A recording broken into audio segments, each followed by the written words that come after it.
It's finally time where it's socially acceptable to decorate for fall. And today we are gonna do a front porch makeover, but on a budget.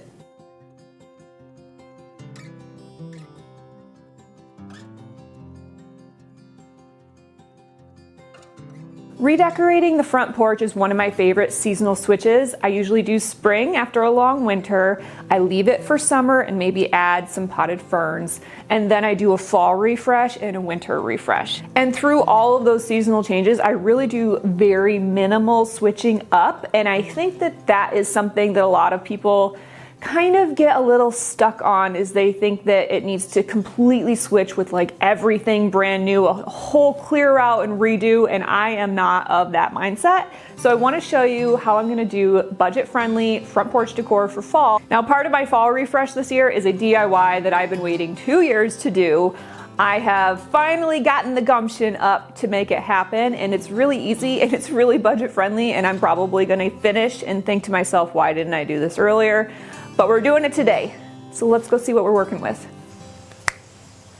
Okay, now if you follow me on Instagram, then you're going to see that transition. Isn't it kind of funny what we do for videography?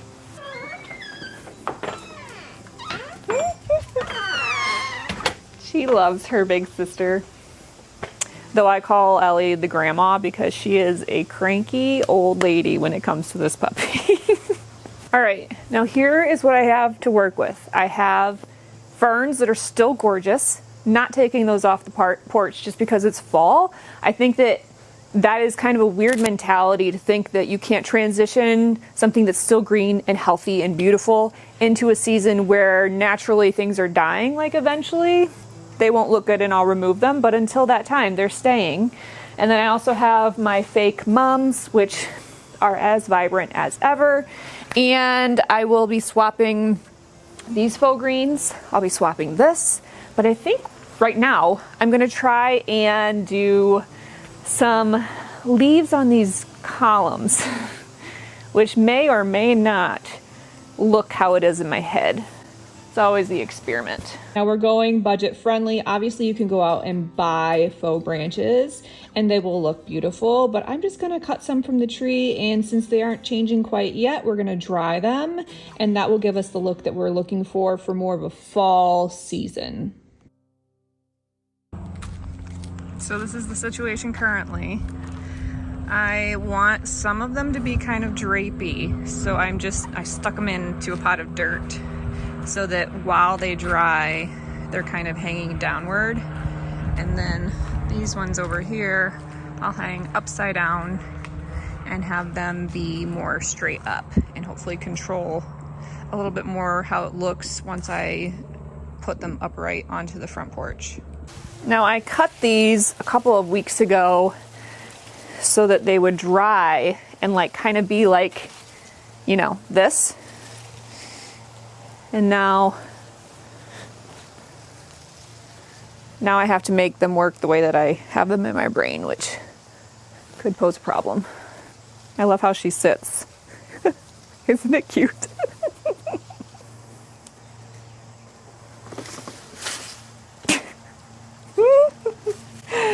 Okay.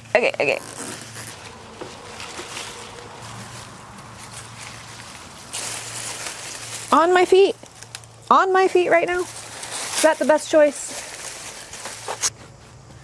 I mean, it's kind of cute.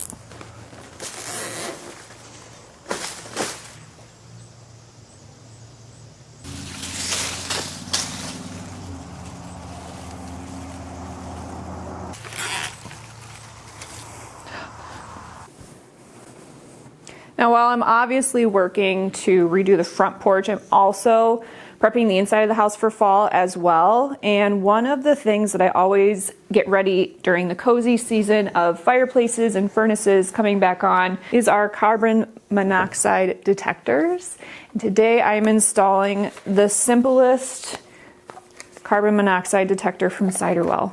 Now, carbon monoxide is one of those gases that's really dangerous for your family. It's sightless, tasteless, smellless. You don't know when you have a leak. unless you have a detector. If a fire doesn't burn completely, it can easily create carbon monoxide during the fall and winter months, which is when carbon monoxide poisoning peaks. Every year there are so many cases of carbon monoxide poisoning because of this, so we need to take it seriously, especially important for households with children or elderly family members because they are more sensitive to carbon monoxide poisoning. So I always make sure at the beginning of every season, when I know that all these gas appliances are going to be running again, to update our carbon monoxide detectors or make sure that their batteries are in place. But this one actually plugs right into a 120 volt plug, and it has a battery backup that lasts 10 years. Now the Siterwell alarm is so small and portable. You can even take it traveling with you if you want, if you're in an RV or if you're going to an Airbnb, and have that extra peace of mind. Ooh, there we go. It's ready.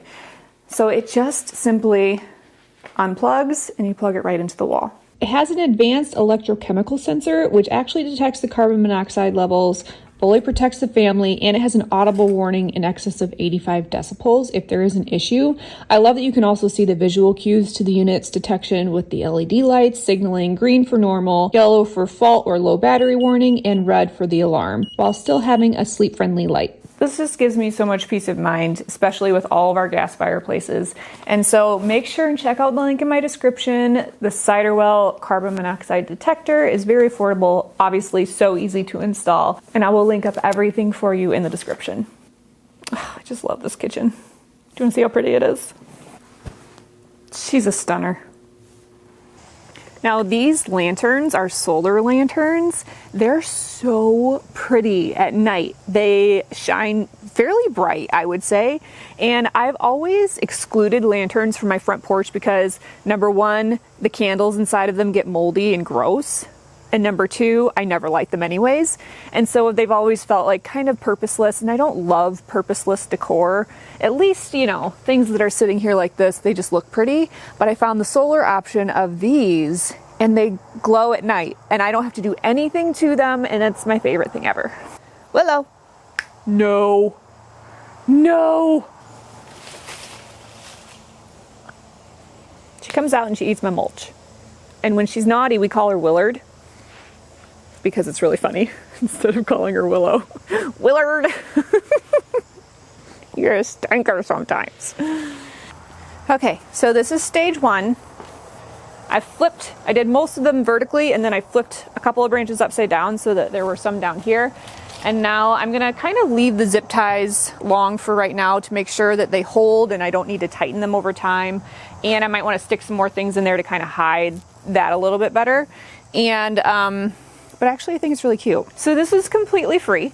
How fun is this? Just chop some from my tree and let them dry for a little while. And now that the trees are like kind of starting to change on their own too, I might just grab a couple that are like half yellow or half red and pop them in there for some fall color. And next we're gonna do the door. And hopefully this one is cooperative and not running through wet paint. One thing I'm definitely gonna do while I'm doing this front door is replace this weather stripping. Like, what good was this doing? None whatsoever. Now this video is not about a tutorial on how to paint a front door, but I do have that actually up on my blog for you if you are interested. This is something that I have wanted to do literally since the year that we moved in, which was 2 years ago, and I am finally tackling it, and I really love how it came out. It's such a pretty color. Look at how pretty my roses are doing. Just noticed them. I actually can't see them from inside the house just yet. They're not tall enough, but aren't they gorgeous? They're doing so well. You don't touch those. She's like, I'll be a good girl. I just love that variety. It's so pretty. It's so funny that that's the exact same variety, and eventually they turn white. Now there is no better fall decor than Bounty from your garden, and if you do have hydrangeas, this is the time to cut them for Annabelle's specifically, or for Incrediballs. And I want to show you the difference on what you should cut. Look at our little friendly friend working away. There's something to admire about bees. Now, if you have these smooth hydrangeas, don't cut them when they are white because they will just end up wilting. But if you wait until they turn more of this green and they have a papery feel to them, then when you cut them, they will dry beautifully and they will stay looking just like this. I am just so impressed with these Incrediballs. Look at the size of this bloom. I mean, it's hard to see on camera, but they are gigantic and so beautiful and upright, which if you have Annabelles, they tend to flop pretty easily. And these are the Incrediball variety, and they have been so much hardier than my Annabelles ever were. Now, my preference is actually to dry Limelight hydrangeas. I have a few different varieties. I have straight up Limelight. I also have Limelight Prime, which is a smaller variety. And these are all brand new plants. So I'm actually going to start to try and kind of prune where I don't want the branches to grow. And hopefully next year that will help with that. But I have really beautiful blooms that are smaller, and so I asked my mom to bring me a few blooms from her very mature Limelights to put on the front porch. Now, as you can see, these blooms are quite small, and when my mom brought over her bouquet, I was just blown away at the size difference because her bush is 10 years old and mine are 1 year old. And look at the difference in size. These make such a beautiful statement. Technically, I could pretty much just leave them in a vase and have them sit out on the front porch, and they would be such a beautiful statement. I could put them on the little side table I have between my chairs if I wanted to, but I thought I'd get a little bit more creative and try them out in a way that I don't typically see them done. And then I'm just gonna swap in my faux evergreen. We had a really good soaking rain here last night, so everything's a little bit damp, but I'm gonna get this porch cleaned up. And I popped this beautiful wreath on the front door. Isn't it pretty? I love it. I got it from a small shop in my hometown, and it's a little bit iridescent. I'll see if you can find it online and link it in the description if you can, but I'm not positive because I bought it in person.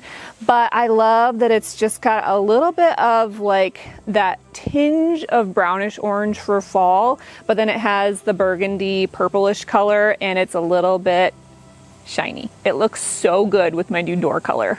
Now, changing the door did a lot in my opinion. It's Urbane Bronze, which is a really nice chameleon color. Sometimes it looks a little bit brown, sometimes it looks gray, sometimes it almost looks like a deep charcoal on the verge of black, and it really depends on the lighting. So the more lighting you have, the brighter and the less saturated this color is going to look. I feel like it looks pretty gray-brown on my front porch, and I don't have a ton of direct sunlight because of the overhang, so I really love how it turned out. It completely changed the look of the front porch, and even though I don't love the orange brick and I still have plans to do something with it, I do feel like the color kind of pulls in some of the blacks and browns out of the brick to kind of tone down the orange just a smidgen. I mean, not like super noticeable, but in my brain it makes me feel calmer and better. Now, originally I was going to put all these gorgeous hydrangeas that my mom brought me from her very mature, like almost 10-year-old bush, and I was going to take them and put them in pots like I mentioned, but I decided that they actually deserve this. They deserve to become a part of the biggest focal point as you walk up to the house because they're so gorgeous, and they will dry and they will turn a little bit more towards like the brown colors, and that's fine because it's fall, and so it'll actually be kind of fun to watch the progression of them dying but turning into something that's just equally as beautiful. And then when I'm done for fall, I can actually take these out, and I've seen people put them in their Christmas trees, and they're a really, really pretty accent to give a lot of fullness to a Christmas tree during that season with a little bit of texture, a little bit more interest. So I think I'm going to do that and save them for the upcoming winter season too. Now, one thing that I do love about doing this really early in the fall season is that it gives me time to adjust as I need to, but also to change it up over the next month or two, I can add pumpkins. I'll probably add pumpkins down the stairwell when it's a little bit cooler and there's less chance of them rotting. I could even swap out my ferns once they've died off a little bit and do something fun in these urn arrangements. Maybe I could even pull it off of the columns and do something completely different with the leaves and the hydrangeas. I feel like a front porch is a place where you can get really creative and have a lot of fun with it and not stay stagnant for the whole season as a like one and done decorating extravaganza. We can change it up as the season gets cooler and as it makes sense to add things like pumpkins or live mums. Now let's talk about the fact that this was the most budget-friendly update I've ever done. $30 of front door paint. I add the supplies, but I guess if you have to buy all the supplies, you might be looking more at like $50 to $60.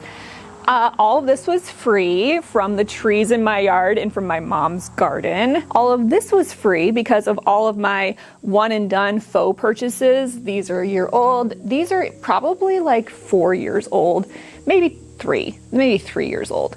And they still look brand new. And of course, I kept my summer ferns. This purchase was pretty much my most expensive purchase, which is kind of ironic. It was $50. And so all in, I am at $80 for a total front porch makeover. But with the game changer of the door, that's what really does it. That's what really makes this whole porch look brand new. Oh, I did swap out the door hardware as well. You don't need to do that. I just wanted new hardware that didn't have the 90s shiny brass. And so that's not something that necessarily would need to be done if you're painting your front door, but I just wanted to tone everything down just a smidgen. As I was editing this video, I did not like how you could still see the sticks at the bottom of the columns. So I pulled the ferns that I had on either side of my front porch and plopped them here for now. We'll see if it lasts. I hope you enjoy seeing how this whole front porch came together for $80. That's really cheap. But realistically, I could have done this for literally no money because all of this was free. I could have used a wreath that I had on hand from last year and I didn't need to paint the door. So technically I could have done it for free, but I just wanted to do some really impactful low budget updates and I really love how it turned out. Now for the next iterations of my front porch, let me know if you want me to show you in future videos how I change it for the season as the season goes on, and maybe what you would do as well. Thanks so much for watching. I will see you next week.